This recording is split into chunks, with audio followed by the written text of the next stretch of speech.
Good afternoon. I'm Norman Wildberger at the University of New South Wales, and today is the second lecture on this course in the history of mathematics. We're following John Stilwell's lovely book, Mathematics and Its History, and this chapter today on Greek geometry corresponds to his chapter 2. So when we look at the ancient Greeks, we really see a remarkable period of innovation and creativity in human history. So they excelled in so many things, in art, in drama, in philosophy, but probably their most lasting contribution was their contribution to mathematics. And their contribution to mathematics was profound and very important, and still affects a lot of the direction of modern mathematics and modern teaching of mathematics. Today we're going to have a look at that subject in their mathematics, which they loved the most, okay, which was most important to them.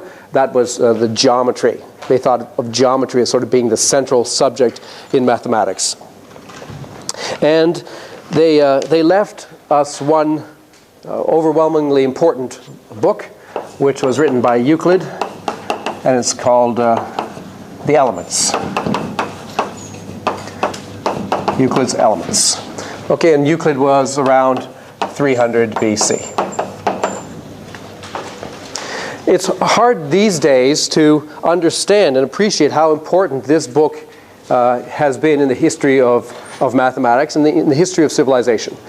Aside from the major religious texts like the Bible and the Quran and so on, this is almost certainly the most important book ever written.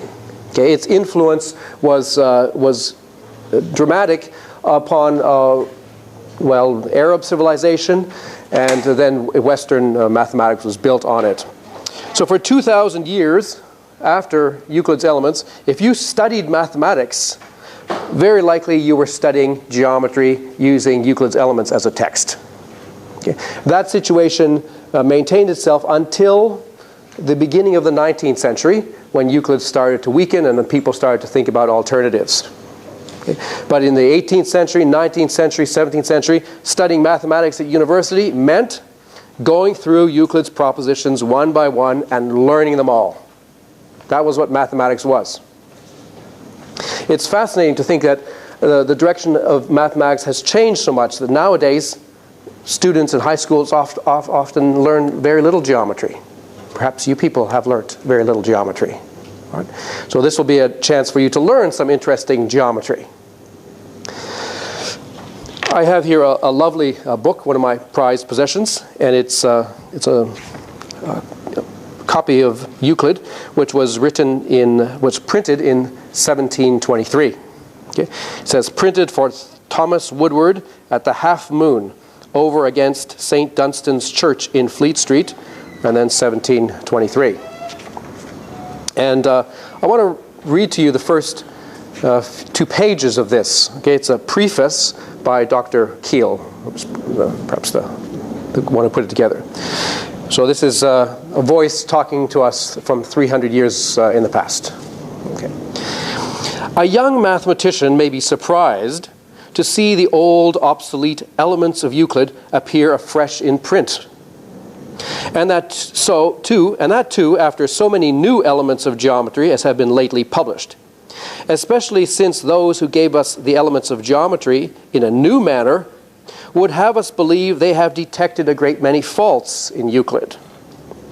These acute philosophers pretend to have discovered that Euclid's definitions are not perspicuous enough, that his demonstrations are scarcely evident, that his whole elements are ill-disposed, and that they have found out innumerable falsities in them, which had lain hid to their times. But by their leave, I make bold to affirm that they carp at Euclid undeservedly, for his definitions are distinct and clear, as being taken from first principles, and are most easy and simple conceptions. And his demonstrations elegant, perspicuous, and concise, carrying with them such evidence and so much strength of reason that I am easily induced to believe the obscurity often attributed to Euclid is rather to be attributed to their own perplexed ideas than to the demonstrations themselves. And however same may find fault with the disposition and order of his elements, yet notwithstanding I do not find any method in all the writings of this kind more proper and easy for learners than that of Euclid. That was 300 years ago. So you see there was already quite a lot of history in Euclid. It had already been around for a long time. There had already been a lot of discussion about its pros and cons. All right, so let's turn to Euclid, and how does he start? Okay, well, Euclid starts off with definitions.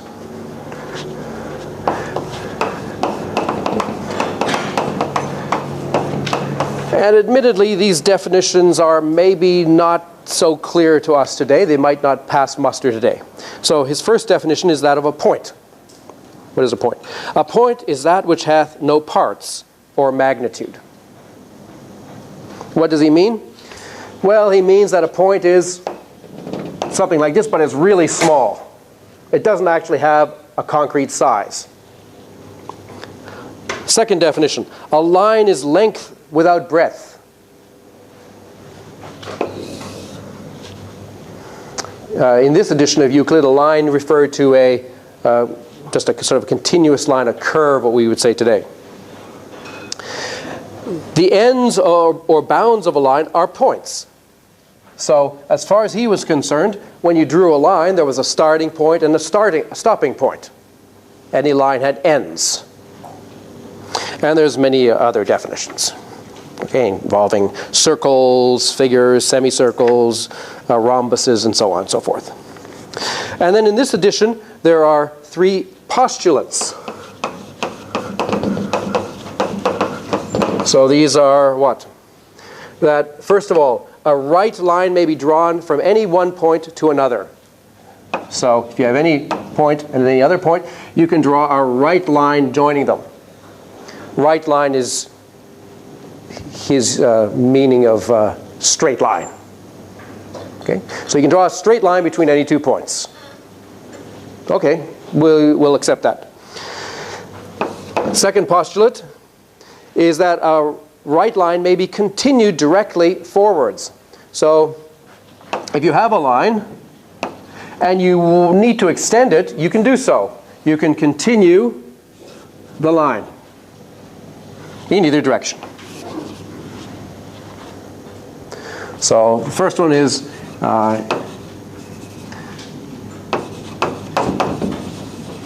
between 2 points there is a line or a straight line, and second is a line can be continued.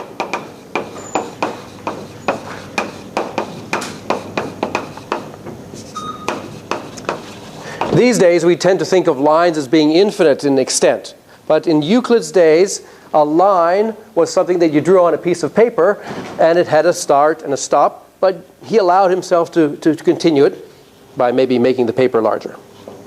And the third postulate is that a circle may be described about any center with any distance. It means that if you have any center and you have any distance, you're allowed to draw a circle centered at that point with that radius. Okay? So those are the things that he allows himself to do. They are kind of things that he's going to be doing quite a lot. So a circle with given center and radius. Okay, and then there are some other things. There are, in this thing, things called axioms. And the axioms, well, there are 12 axioms. I'm not going to read them all, but there are things like things equal to one and the same thing are equal to one another. What do you suppose that means? Things that are equal to one another, and things equal to one and the same thing are equal to one another.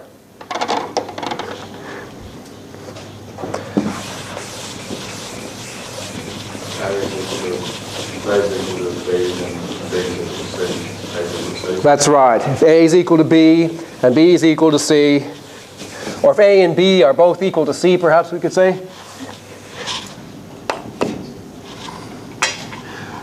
So with axioms such as if A is equal to B and A equals C, then B equals C. So these are kind of logical axioms. Okay, and then there's they're all relatively short until we get down to the 12th one. The 12th one is not short, and it played a major role in the history of mathematics. So here's his final axiom. And sometimes in some other editions this is not the 12th axiom, but rather the 5th postulate. Okay, so the 12th axiom, or sometimes the 5th postulate, depending on what edition we're talking about. If a right line falling upon two other right lines makes the inward angles on the same side thereof both together less than two right angles. So, if we have two lines, two straight lines, which fall upon another straight line, and if these two angles here are on the same side are less than two right angles. What's a right angle? A right angle is like this. Okay, that's a right angle. And what's two right angles?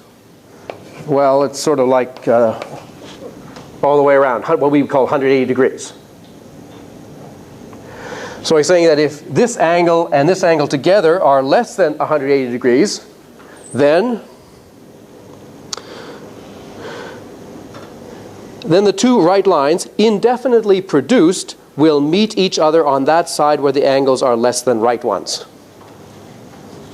Means that in this case, what will happen if, in our notation, if alpha plus beta is less than two right angles,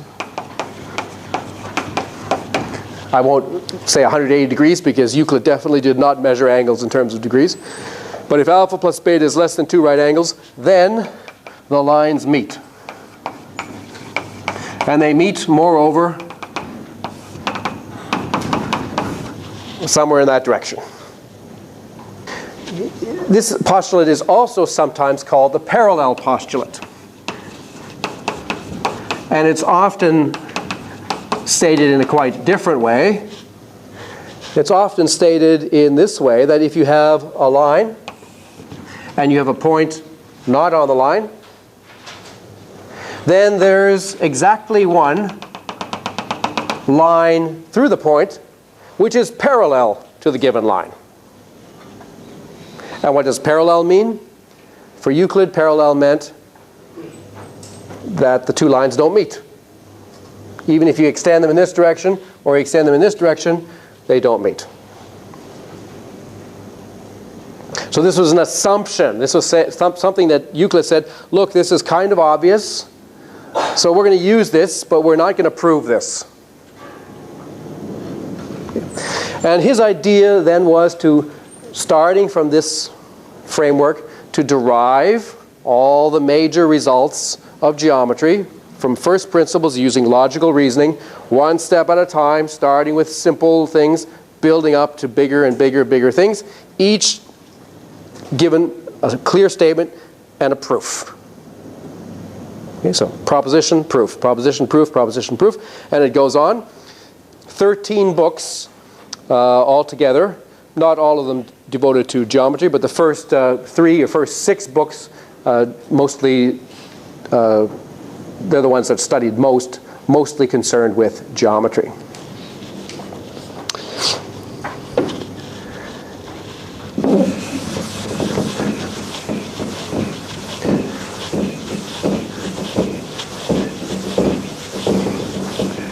Okay, so it would take us quite some time to review all of Euclid's approach, and we're not going to do that. So as it's an alternative. So if you have a look on my YouTube channel, which is NJ Wildberger, I have a series called Math Foundations.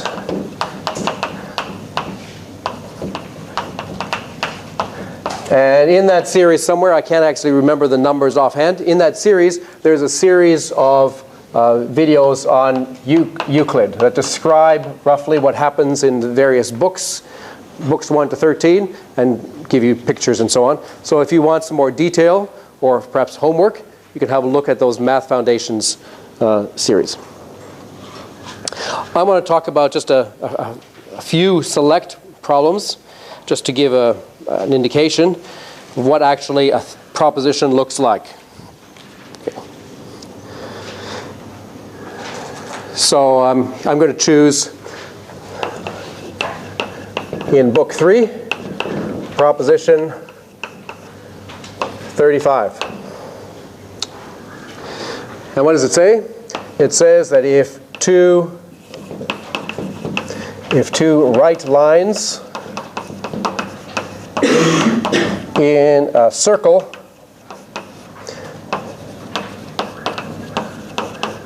mutually cut each other,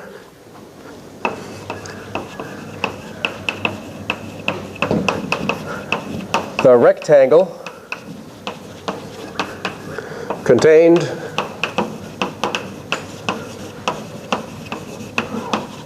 under the segments, which all his nouns are capital, under the segments of the one is equal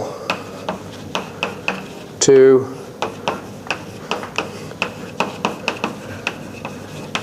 the rectangle under the segments of the other.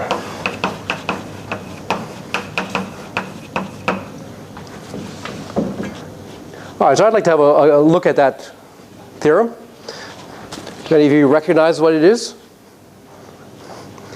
It's in a language and a way of thinking that's perhaps a little bit different to our modern day one. But it gives me a chance to explain a little bit about how Euclid thought about things. Now when we say Euclid, okay, this wasn't all Euclid's work. Euclid clearly took the mathematics that had been developed in the several hundred years before he came along. He synthesized it, he put it together, he organized it in a very clear fashion. It's undoubtedly true that he will have added a lot of his own. He will have thought up some new proofs, but a lot of the material will have been common knowledge amongst the Greek mathematicians of his day. He was writing the first really serious textbook on the subject.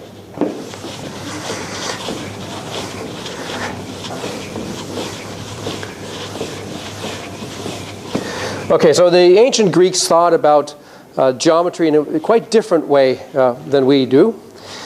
And it's interesting for us to go back and try to get our heads around how they thought.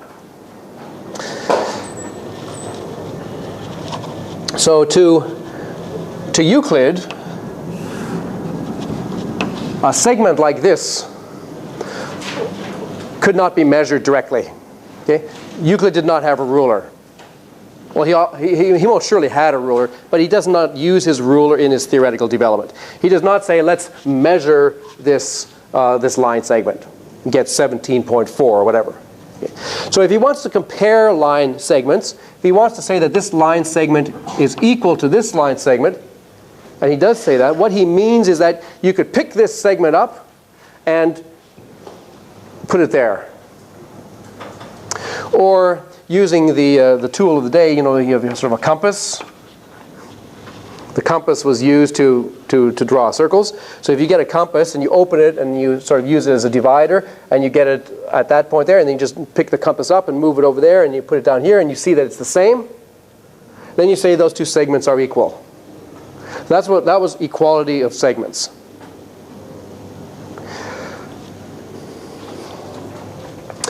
So Euclid does not measure distance. Does not measure distance. He rather talks about one segment being the same as the other, or he might talk about this segment being twice this one. What does it mean? It means that you can chop this into two, and then you can move that one there, and move that one there, and you can see that this one's twice that one. Or another thing that he might be able to say is that these two segments are in the ratio 5 to 3. That means that you could chop this into 5 pieces and this one into 3 pieces, and each one of these pieces was congruent or equal.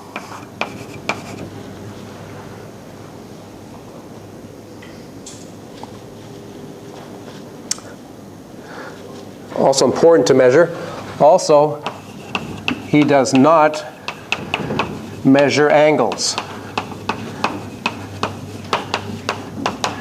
In fact, the whole notion of an angle is quite problematic in Greek geometry, and I'll talk a little bit about that in a while. But let's have a look now at this proposition and try to figure out what does it mean. So it's concerning a circle, and it's concerning two lines that meet the circle. Okay, there's two right lines, straight lines. They mutually cut each other. Here's where they cut each other. And the rectangle contained under the segments of the one. So we've got 4 segments. We've got this segment, we've got this segment, we've got this segment, and we've got this segment. What he's saying is that, let's give these segments some names. Let me call this segment A, and this segment B, and this segment C, and this segment D.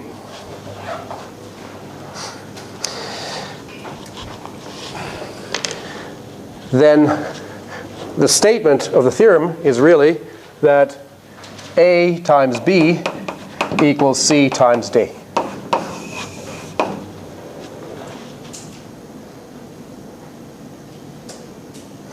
That's a theorem that high school students used to learn. Did any of you learn it in high school? So earlier generations, all high school students would have learned this theorem. Okay? That if you take a circle and you cut it with 2 arbitrary lines, then the product of these two is equal to the product of these two. Now today we would say, well, that's in terms of measurements. That if you measure this with a ruler and you measure this with a ruler, you get 2 numbers. And this is multiplication of numbers. The right-hand side is the multiplication of the numbers here and here. But that's not the way the ancient Greeks thought.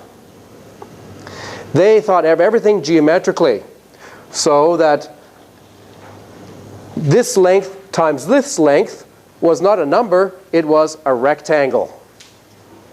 Okay? So instead of writing A times B, they would have thought about the rectangle with sides A and B. You create a rectangle with sides A and B, and then over here you create another rectangle with sides C and D. And the meaning of the theorem is that the area of these 2 rectangles is the same.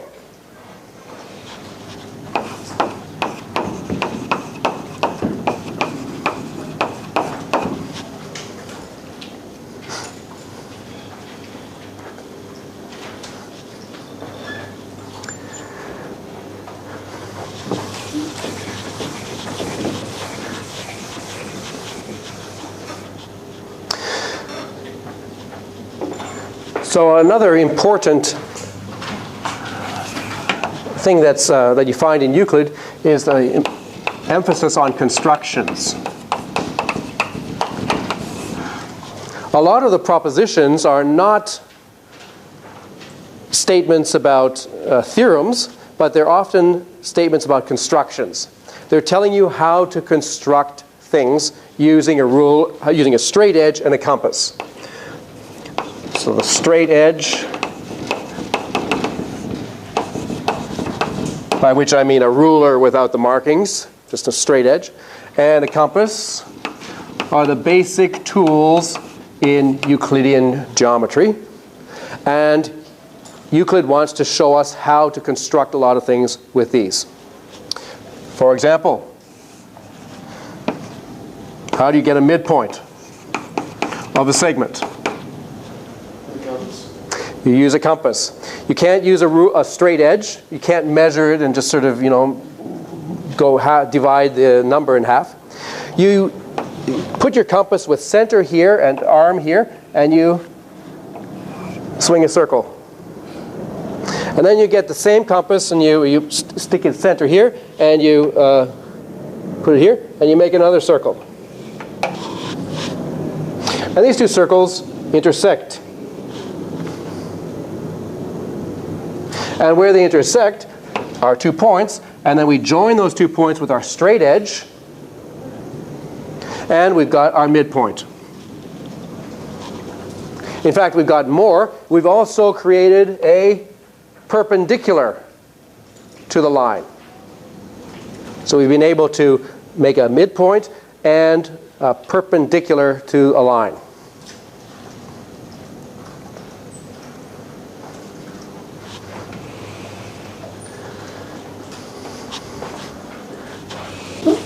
The same kind of idea allows Euclid to do one of the first things that he does, is to create an equilateral triangle.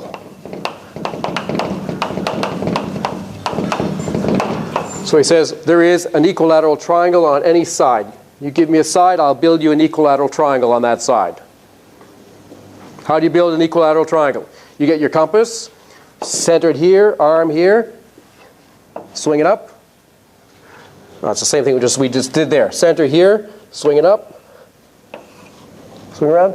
And now this point, instead of dropping a perpendicular, we're just going to connect. Is it clear that that's equilateral? Yes, because this is an arc of a circle, so that distance is the same as that distance. And this is an arc of a circle, so this distance is the same as this distance. So all these three are the same. Many years later, in the 19th century, people started looking at Euclid a little bit more critically. They started thinking, well, should we really believe all of this? And is it really logically tight? And they looked at this argument and they said, well, this is all well and good, but how do we know that these two circles intersect? After all, if I draw one circle through some point and I draw another circle through another point, maybe those two circles meet and maybe they don't. Don't we need to prove that these two circles actually meet to be able to get that point? Okay, so to Euclid, well, it probably was obvious because you can sort of just do it and you'll see that it works. But maybe there is a little bit of a logical problem there. Creating a square, that's pretty easy. I'll leave that to you to think about how you can create a square. And let's go to a much more interesting thing, the pentagon, or a regular pentagon. Regular pentagons are notoriously hard to construct just by drawing it on the board. If I do it like this, I invariably get something which doesn't look very regular. Okay? So how do you actually draw a regular pentagon? Well, Euclid gave it a construction. And Ptolemy also later on gave another construction. But I'm going to show you a construction which goes much later, goes to Redmond in the 19th century. Okay, much more modern construction. So here's a modern construction of a pentagon. We'll start with a circle. And we'll start with any old diameter. And the first thing that we'll do is we'll draw a perpendicular to our diameter through the center. Okay, so step one is draw a perpendicular to the diameter. All right, let's call this O, let's call this A, B, let's call this C. Step two, find the midpoint of OC. How do we do that? Well, I've showed you how to construct a midpoint over there. So we can construct this midpoint, let's call it M.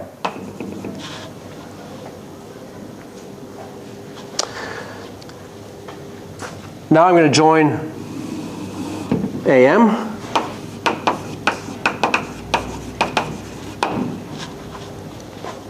And now I'm going to do something new, which I haven't yet explained how to do. I'm going to bisect these two lines. Bisect the angle. So I'm going to take that angle there, and I'm going to find an angle bisector so that this angle is the same as that angle.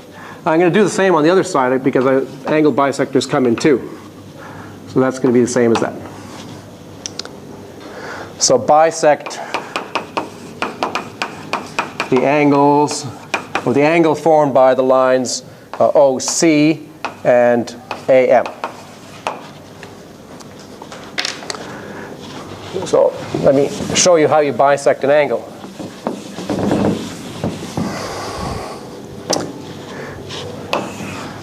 So there's some angle. How are we going to bisect it?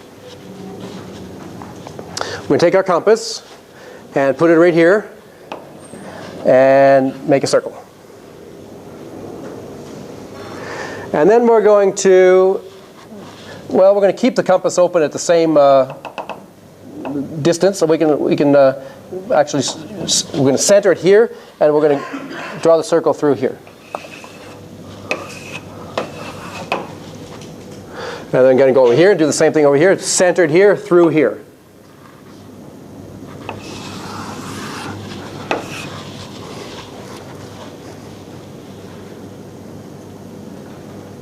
Now those two circles that I've just drawn intersect, well, they intersect here, but they also intersect at this point. And then I get my straight edge, and I join that with our initial point, and those are the same.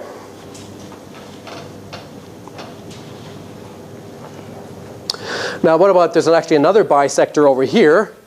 If I, instead of choosing these 2 points, if I had chosen this point and this point, by continuing this on, and done the same thing, I would have got a point over here. I would have gotten another bisector. It's actually always two bisectors. So that's how you bisect. And so we have these now, these bisectors. And suppose that they meet at D and E.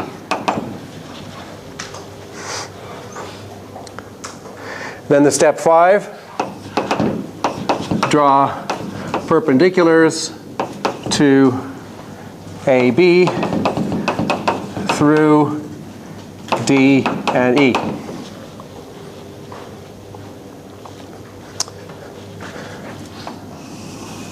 There and there. That's perpendicular, and that's perpendicular.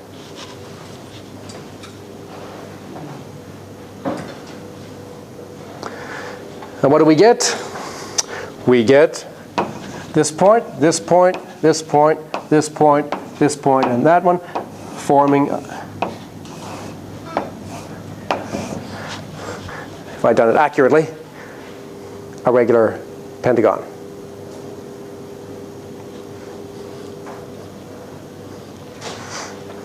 So 6 is connect the meets with the circle.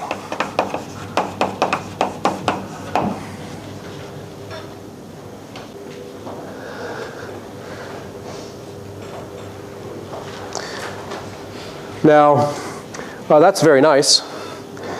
So you might say, well, what other regular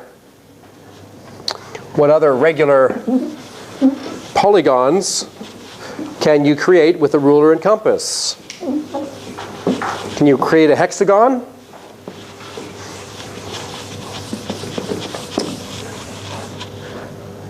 Yes, you can create a hexagon. That's easy. Because once you have an equilateral triangle, you can say, you can sort of just continue each one of these things out, and you get 6 points.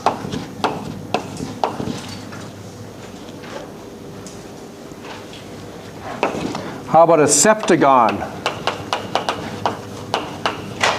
with 7 sides? Also, by the way, sometimes called a heptagon.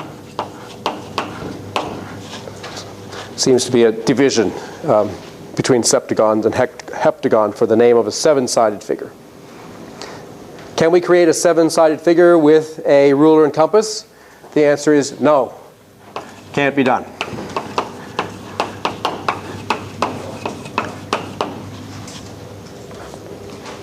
Eight sides is easy. An octagon,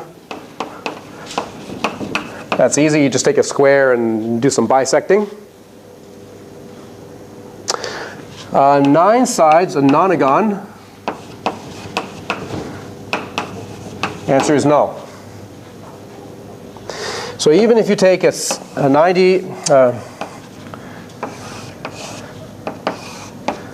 equilateral triangle with what we would say is 120 degrees, just dividing this into 3 equal pieces, that would be 40 degrees each. You can't do that with the ruler and compass. So when you take your protractor, you know, it has very nicely 90 there and 30 there and 60 there. 30 and 60 are fine. You can construct them. 45 is fine. You can construct that. But 20 degrees, you can't construct that. Doesn't matter how clever you are.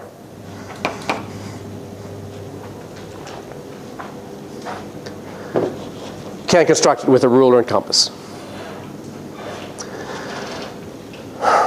So in some sense, a protractor is a rather sophisticated technology, because there's this 20 sitting there, but how do you actually get that 20? How do we know it's there and not a little bit above or a little bit below? It's a little bit sophisticated. Angle measurement is actually quite problematic, and that's why Euclid's Elements avoids angle measurement. The 360-degree system that we use today goes back to the Babylonians. Euclid would certainly have been aware of it, but he did not use it. So Euclid knew it was problematic. Euclid avoided the Babylonian 360-degree system for angles. Okay, so what's the story here? Which polygons can you create and which can't you? Well, this was discovered by Gauss,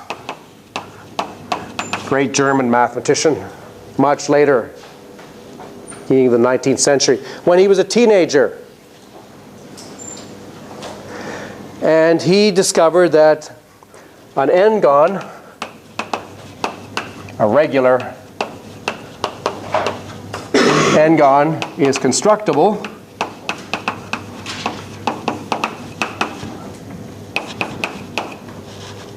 precisely when you could write n as some power of 2 times some prime p1, prime p2, up to some prime pk.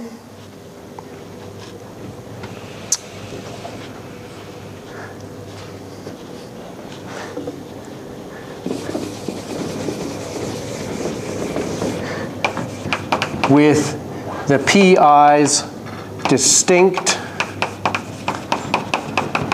Fermat primes. What's a Fermat prime? It's a prime of the form 2 to the 2 to the, L plus 1. 2 to the 2 to the L.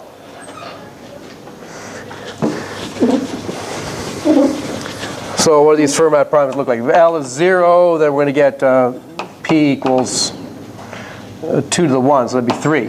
If L equals 1, then that's P equals 2 squared plus 1, that's 5. When L equals 2, that'd be 2 to the 4th plus 1, that's 17. When P equals 3, that's P 2 to the 8th. What's 2 to the 8th? 256. So add 1, 257. P equals 4. Okay, then it's some other number. I don't know what it is. They're all primes.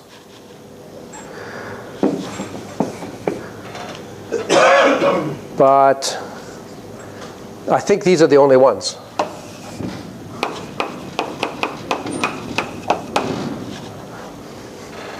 The only ones known.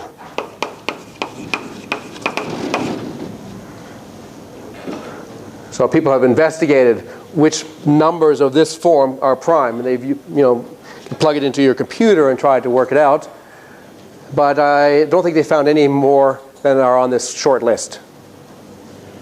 In particular, though, Gauss was very, he liked this result a lot. It means that the regular 17 gon is constructible by a ruler and compass. And constructions for the regular 17 gon were given in the 19th century. They're a little bit like the Richmond's construction, but a lot more elaborate.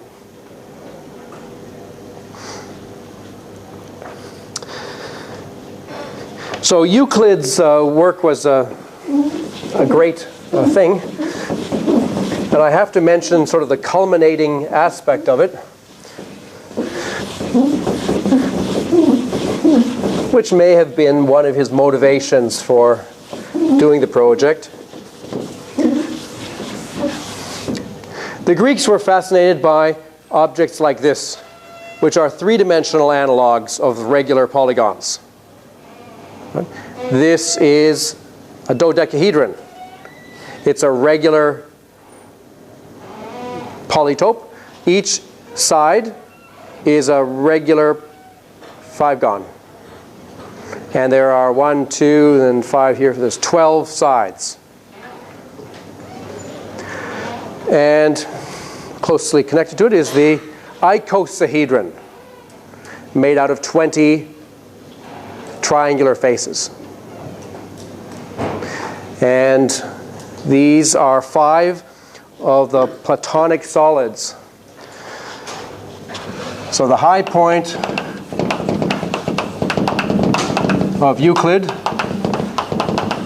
which he finally gets to somewhere in book 13, I think, after he's done a lot of plane geometry, then he does some solid geometry in 3 dimensions. And the high point is the construction and the study of the 5 Platonic solids.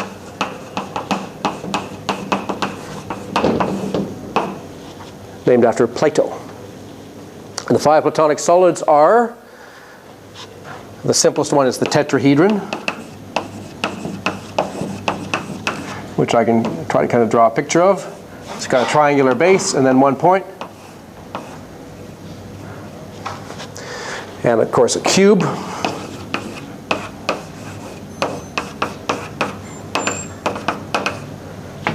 And an octahedron.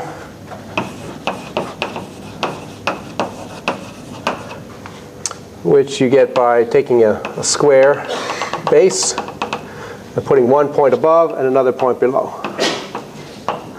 And joining them all up.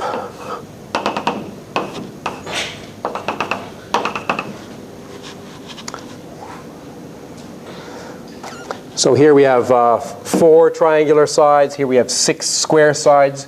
Here we have 8 triangular sides. And then there's the dodecahedron and the icosahedron. So the dodecahedron has 12 pentagon sides, and the icosahedron has 20 triangular sides.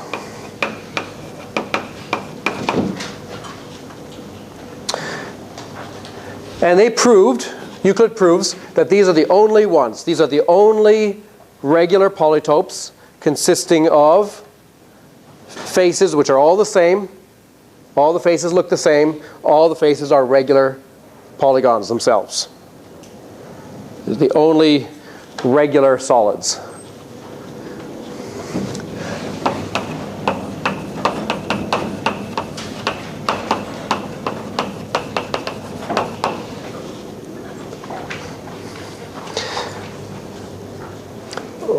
It's a little bit subtle because you can prove that there are only these 5, but you at some point have to actually show that this thing actually exists. Okay? So if you appreciate that it's a mathematical challenge to show that this exists, you're already sort of on the way to understanding some mathematics. Because you might say, well, isn't it obvious it exists? Here it is right here. But maybe it doesn't really exist, and maybe I've had to force the thing to fit when it really doesn't naturally fit. In other words, maybe one of these pentagons is not exactly a pure pentagon, but only 99% approximation of a pentagon, or 99.999%. How do I know that it's exactly, that these are exactly pentagonal faces and that they fit together exactly like this? There's a quite a nice construction system called Polydrone with faces, solid faces that you can put together. If you play with this and you start making a dodecahedron, you'll notice that at some point it becomes rigid. At first it's floppy, and then you add enough faces it becomes rigid, and then there's just enough room for that final face. And it's kind of like a small miracle that that final face just fits on that hole that's left from the other ones. And that's the miracle that the ancient Greeks appreciated. They realized this is amazing. And so they actually had to construct them. Stillwell has a very nice diagram in his book showing a very elegant construction using a golden rectangle. Okay, the golden rectangle is another favorite object of the ancient Greeks.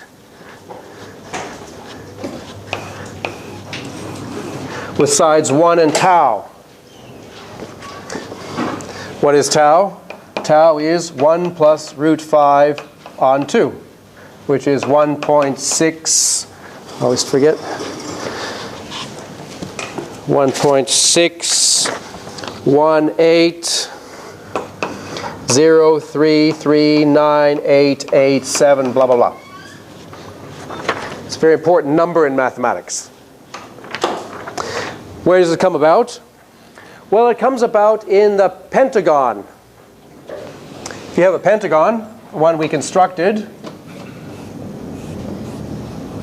and that has each side 1, then the diagonal, it's 5 diagonals, they're all the same. Each diagonal is tau.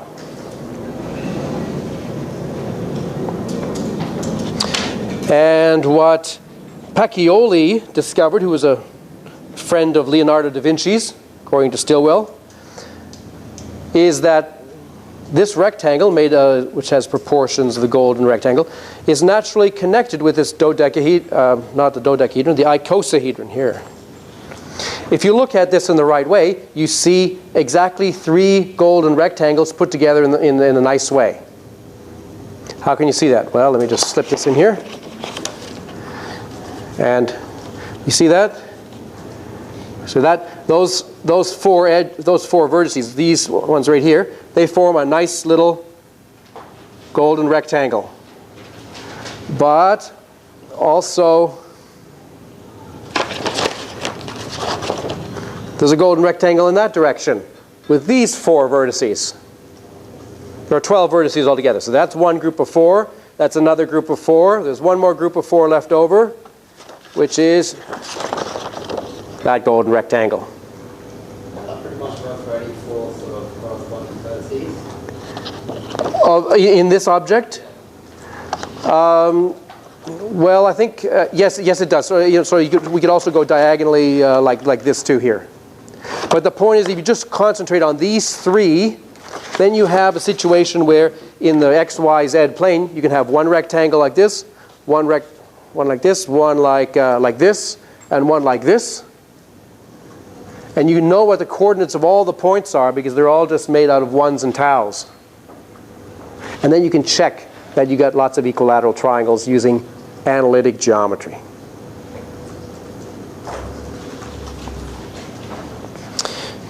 Okay, so that's actually our problem 4, but it's a starred problem, meaning that it's only for the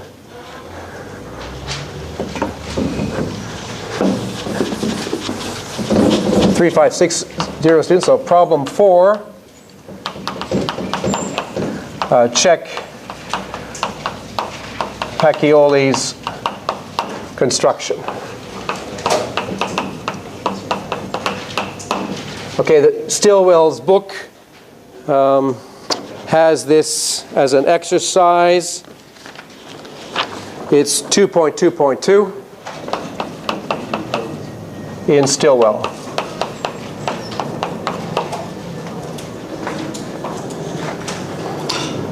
All right, so that's a very quick introduction to Euclid's thinking.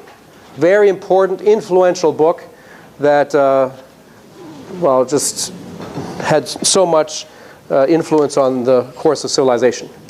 So after a break, we're going to have a look at a few other aspects of Greek geometry.